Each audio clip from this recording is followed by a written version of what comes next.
देखिए, मैंने शुरू से आपसे कह रहा था कि उत्तर प्रदेश में बीजेपी की सरकार रूल ऑफ लॉ के तहत सरकार को नहीं चला रही है, बल्कि रूल बाय गन को चला रही है। और ये पिछले 2017 से, जब से बीजेपी की गवर्नमेंट बनी, ये सिलसिला चल रहा है। और हर बार जब कभी भी हम मीडिया से बात करते थे, बल्कि हम अपने भाषण में, अपने स्पीचेस में इस बात को दोहरा रहे थे। मगर अफसोस इस बात का है कि आप लोग सिर्फ ये समझ रहे थे कि हम रेटरिक के तौर पर उसका इस्तेमाल कर रहे हैं। हम आप लोगों को और देश के सामने आंकड़े रखे कि कैसे लोगों को गोली से निशाना बनाया जा रहा है, और जिससे भारत का संविधान में लोगों का यकीन कम होगा, जिससे हमारे कोर्ट्स में, जजेस में, पब्लिक प्रोसिक्यूटर को उनका काम करने की इजाजत नहीं दी जा रही। उत्तर प्रदेश की बीजेपी की सरकार का इसमें रोल है कितना? इसमें ये कौन लोग हैं जो जाकर पुलिस की मौजूदगी में और मीडिया की मौजूदगी में, बल्कि लाइव टेलीकास्ट भी हो रहा था, वो इस तरह का कोल्ड ब्लडेड मर्डर करते हैं। तो ये इसके लिए जरूरी है कि सुप्रीम कोर्ट मॉनिटर्ड इसमें इन्वेस्टिगेशन होनी चाहिए, कमेटी बननी चाहिए।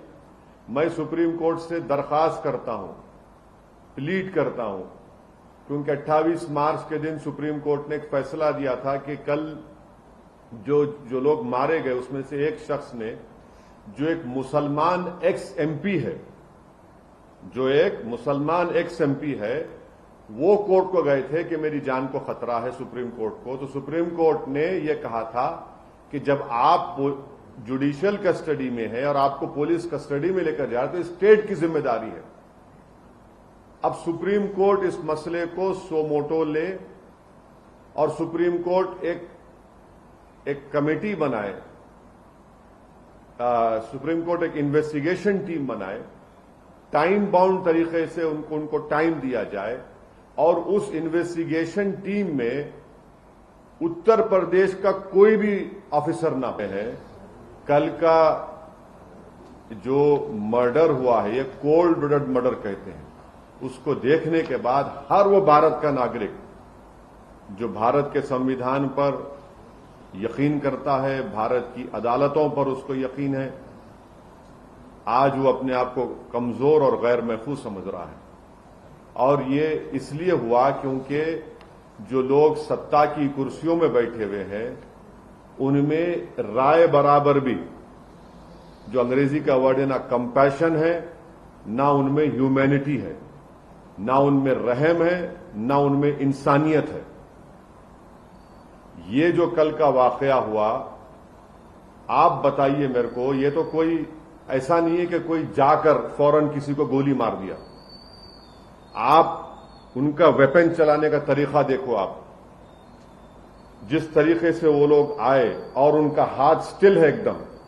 मुझे भी वेपन चलाना आता है, मैं भी एक एक्सपर्ट के साथ ट्रेनिंग लिया हूं अपनी सेल्फ डिफेंस के लिए।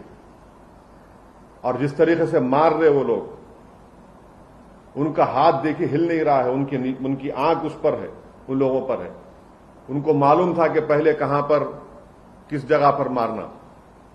तो ये एक कोल्ड ब्लडेड मर्डर है।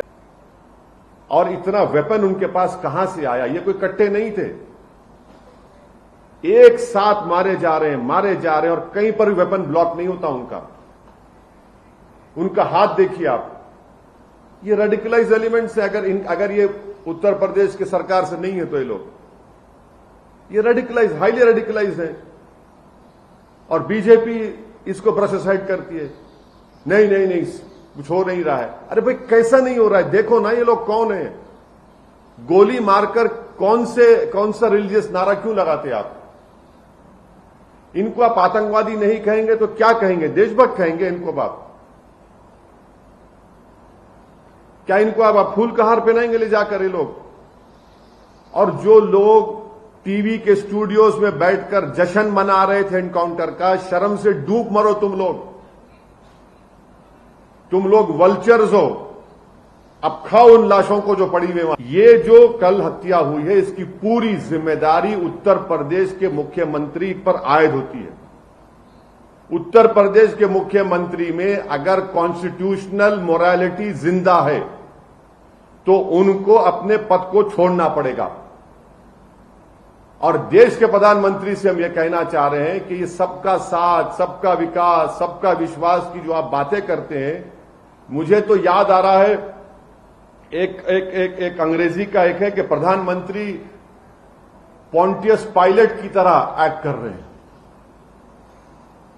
ही is acting like a Pontius pilot.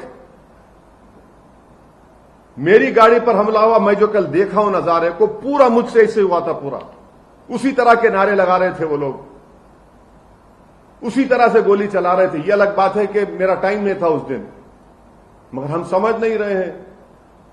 हम खुशी मना रहे हैं कि मरने वाला मुसलमान है तो कोई बात नहीं, मरने वाला कोई और है, पॉलिटिकल अपोनेंट है, कोई बात नहीं। अरे भाई, आप मारकर संविधान को, रूल ऑफ लॉ को कमजोर कर रहे हैं। आप हमेशा सत्ता में नहीं रहने वाले हैं, तारीख गवाह है। जब आप सत्ता में नहीं रहेंगे कोई और रहेगा और उसी तरह की शैतानियत कोई करेगा तो तब आप क्या करेंगे? रोएंगे, पुकारेंगे। तो हम यह डिमांड करते हैं कि ये पूरी जिम्मेदारी उत्तर प्रदेश के मुख्यमंत्री पर आती है, क्योंकि उन्होंने उत्तर प्रदेश की विधानसभा में खड़े होकर कहा था कि मिट्टी में मिला देंगे। देखो, आपने ये कहा ना, ये कोई जबान है एक देश के सबसे बड़े प्रदेश के मुख्यमंत्री की, जो बीजेपी के लोग उनको नरेंद्र मोदी के बाद या उनसे पहले प्रधानमंत्री बनाना चाहते हैं। शायद 2024 में बना देंगे या 29 में, नहीं मालूम, या प्रोजेक्ट कर देंगे। ये जबान है, एक मुख्यमंत्री की जबान होती है क्या? बताइए आप। सर नहीं, एक मिनट सुनिए, मुझे मुकम्मल करने दीजिए। हम डिमांड ये करते हैं कि उत्तर प्रदेश के मुख्यमंत्री इस्तीफा दें। दूसरा में डिमांड करते हैं कि सुप्रीम कोर्ट एक इन्वेस्टिगेशन टीम को बनाए, सुमोटो सुप्रीम कोर्ट ले। हम प्लीड करते सुप्रीम कोर्ट से, ये उसी वक्त रुकेगा जब नहीं रुकेगा, वरना ये चलता रहेगा। तो 4 दिन 5 दिन के बाद फिर शुरू हो जाएगा। और वो इन्वेस्टिगेशन टीम में सुप्रीम कोर्ट उन लोगों को रखे जिनका ताल्लुक उत्तर प्रदेश से ना हो, क्योंकि ऊपर से लेकर नीचे तक इसमें लोग होंगे। कहां से इनको हथियार आया, किसने कहा उनको वहां पर जाओ, किसने उनको इस तरह की बातें कही, ये सब चीजें निकल। एक बार हमला हो चुका है, फिर हो सकता है। याद रखिए, हम तैयार हैं, मरने को तैयार हैं। नहीं, अगर नहीं, मैं मरने को, देखिए, मैं मरने को तैयार हूं।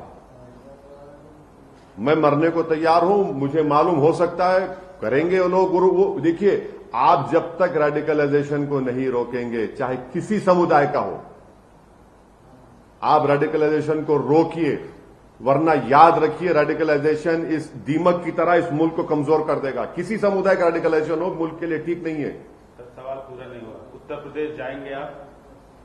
बिल्कुल। ऐसे माहौल में क्यों नहीं जाएंगे? क्यों नहीं जाएंगे? जब प्यार किया तो डरना क्या? जाएंगे बराबर। मेरे मुकद्दर में जो फैसला अल्लाह लिख चुका है वो होगा, होके रहेगा। मेरी जिंदगी की हद उसी वक्त तक है जब तक अल्लाह फैसला करेगा। जब जिस दिन अल्लाह फैसला करेगा मेरी जिंदगी खत्म हो जाएगी। मगर मैं डर कर, घुट घुट कर अपनी जिंदगी नहीं गुजार सकता। और यकीनन मैं जाऊंगा, अपनी पार्टी का काम करूंगा। मगर ये क्या है? आप समझ रहे हैं कि किसी को गोली मार देंगे और इस तरह करेंगे तो कोई डर के खामोश हो जाए?